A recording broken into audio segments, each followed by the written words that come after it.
بكره ان شاء الله بدايه الجوله الرابعه من دور المجموعات في دوري ابطال افريقيا، وكالعاده كل ما جوله بتنتهي الجوله اللي بعدها بتكون اسخن واصعب، وبتحدد مواقف الفرق اللي هتكمل من دور المجموعات وهتصعد، والفرق اللي هتخرج خروج مبكر من دور المجموعات. واول مباراه في الجوله هتكون ما بين الهلال السوداني والقطن الكاميروني. المباراه هتكون في السودان، وطبعا فاكرين كلنا ان الهلال فاز على القطن الكاميروني في الكاميرون، فبالتالي مباراه الهلال والقطن الكاميروني اللي هتكون في السودان هتكون اسهل بكتير جدا لفريق الهلال السوداني، وانا متوقع ان الهلال يقدر يفوز في المباراه دي. هتكون الساعه 3 طبعا بتوقيت السودان. المباراه اللي بعدها هتكون مباراه حوريه كوناكري والرجاء. المباراه هتكون في ملعب حوريه، انا متوقع فوز الرجاء طبعا او التعادل على الاقل، لان الرجاء المجموعه بتاعته مجموعه لذيذه، مجموعه جميله، وحتى الان مع العلامه الكامله ب9 نقط، فبالتالي المباراه دي بالنسبه لهم يعني مش هتكون، حتى لو ما فازوش الرجاء يعني محتاجين بس فوز واحد على ارضهم ويصعدوا بشكل رسمي من المجموعه. المباراه اللي بعدها مباراه سيمبا التنزاني وفايبرز. انا متوقع طبعا فوز سيمبا. المباراه هتكون في ملعب سيمبا، وسيمبا التنزاني على فكره يعني فريق جيد، لكن مش الفريق القوي او الفريق اللي هيقدر ينافس، لكن هيقدر يفوز على فايبرز.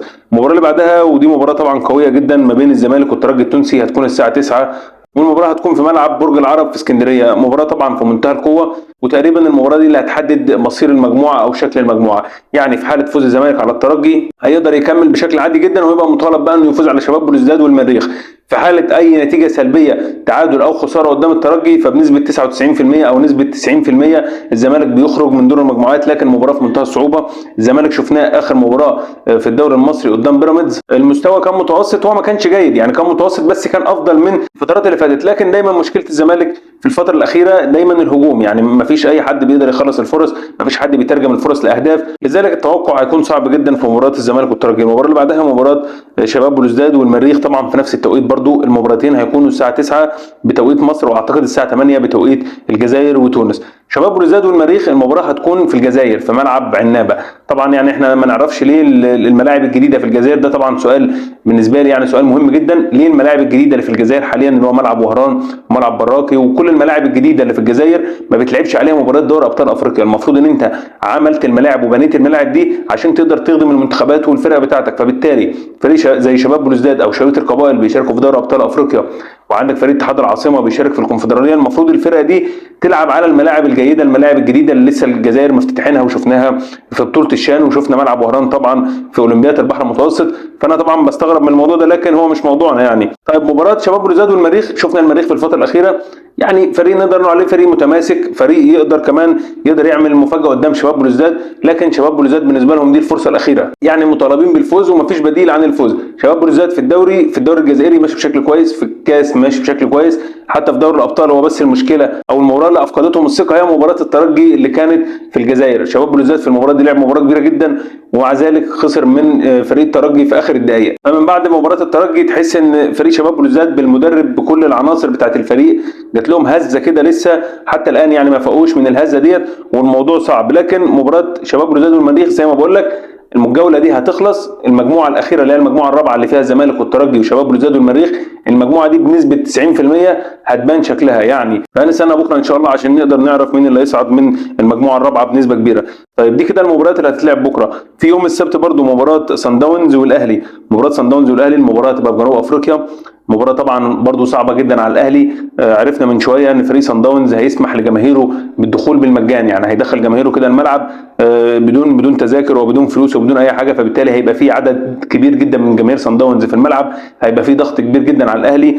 الاهلي من وجهه نظري مطالب انه يلعب على التعادل، ما ينفعش تجازف وما ينفعش تسيب مساحات لفريق صن داونز، لان فريق صن داونز شفناه في منتهى الخطوره، لذلك لازم تبقى واقعي قدامهم وما تسيبلهمش مساحات كبيره، لان الفريق ده في منتهى الخطوره. وانا بالنسبه لي الاهلي يلعب على التعادل، بس يلعب على التعادل بالنسبه له هيكون كويس جدا، هيبقى لسه معاه جولات ثانيه كمان يقدر يعوض فيها ويقدر يصعد من المجموعه. المباراه اللي بعدها مباراه بترو اتلتيكو والوداد المغربي. برضو الوداد المغربي بدا يستعيد مستواه مره ثانيه مع المدرب خوان كارلوس جاريدو، المدرب الاسباني طبعا اللي كان بيدرب الوداد قبل كده، وكان بيدرب الاهلي، وكان بيدرب النجم الساحلي، مدرب عنده خبره كبيره جدا في افريقيا، وكمان فاز مع الاهلي تقريبا بالكونفدراليه في 2014. يعني انا متوقع ان مباراه الوداد وبترو اتلتيكو بما انها تكون في انجولا، انا متوقع ان الوداد يقدر يخطف تعادل، والتعادل ده طبعا هيكون في مصلحه شبيبه القبائل اللي هنتكلم عنهم. هو المباراه الجايه ما بين شبيبه القبائل وفيتا كلوب. بالنسبه لشبيبه القبائل المباراه هتكون في الجزائر، بالنسبه لهم طبعا ما فيش بديل عن الفوز عشان تقدر تكمل مسيرتك الجيده اللي انت بداتها بالفوز على الوداد حامل اللقب لازم تفوز على فيتا كلوب في الجزائر. ده امر طبيعي ومنطقي جدا. يعني الفوز على فيتا كلوب بالنسبه لشباب القبائل هيبقى معاهم 7 نقط. 7 نقط رقم جيد جدا. لسه هيبقى عندك مباراه بترو اتلتيكو تاني في الجزائر، المفترض برضو ان انت مطالب بالفوز في المباراه بترو اتلتيكو، لكن الوداد لو قدر يحقق نتيجه ايجابيه قدام بترو اتلتيكو ده هيكون في مصلحه شباب القبائل زي ما قلت لكم. وشباب القبائل لازم يعمل اللي عليه ولازم يقدروا يفوزوا على فيتا كلوب. طبعا شباب القبائل في الدوري الجزائري بيقدم مستوى طبعا كلنا عارفين مستوى متذبذب، مستوى لا يليق بفريق شباب القبائل حاليا في المركز اللي قبل الاخير. طبعا يعني اول مره اشوف فريق شباب القبائل في هذه الوضعيه، لكن في دوري ابطال افريقيا عمل نتائج ايجابيه حتى الان يعني. بس وان شاء الله نتمنى طبعا شباب القبائل والوداد يقدروا يصعدوا من مجموعتهم. طبعا مجموعه في منتهى برضو الصعوبه تقريبا، يعني المجموعات كلها ما فيش حاجه فيها حسمت غير مجموعه الرجاء. مجموعه الرجاء ما شاء الله يعني مجموعه جميله جدا اللي فيها الرجاء حتى الان مع العلامه الكامله ب9 نقط باستثناء مجموعه الرجاء. كل المجموعات طبعا في منتهى الصعوبه ولسه حتى الان